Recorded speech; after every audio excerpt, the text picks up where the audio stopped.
সংযুক্ত আরব আমিরাতের মানবিক উদ্যোগের অংশ হিসেবে গাজার দেইর আল বালা এলাকায় আয়োজন করা হয় থৌব আল ফারাহ নামের এই গণবিবাহ, যেখানে অংশ নেয় প্রায় ৩০০ জন দম্পতি।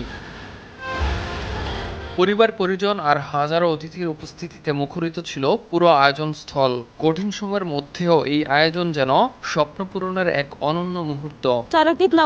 আজকের এই অনুষ্ঠানে অংশ নিতে পারা আমাদের জন্য স্বপ্ন পূরণ। আমরা দুজনেই দৃষ্টি প্রতিবন্ধী। এই উদ্যোগ আমাদের ভবিষ্যৎ গড়তে অনেক সহায়তা করবে। শুধু ব্যক্তিগত সুখ নয়, এই আয়োজনকে অনেকেই দেখছেন নতুন আশার প্রতীক হিসেবে।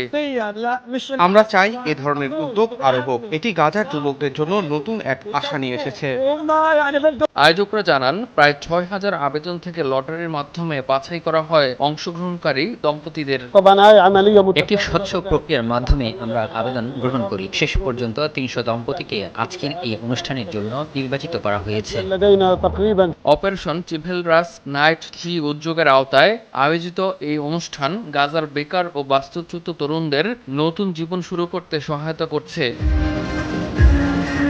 যুদ্ধের ক্ষতচিহ্নের মাঝেও ভালোবাসা আর নতুন জীবনের এই গল্প গাজাবাসীর জন্য হয়ে উঠেছে এক টুকরো স্বস্তি আর আশার প্রতীক। কঠিন বাস্তবতার মাঝেও এমন মানবিক উদ্যোগ অব্যাহত থাকবে, এমনটাই আশা সবার। ইমতিয়াজ আহমেদ, আর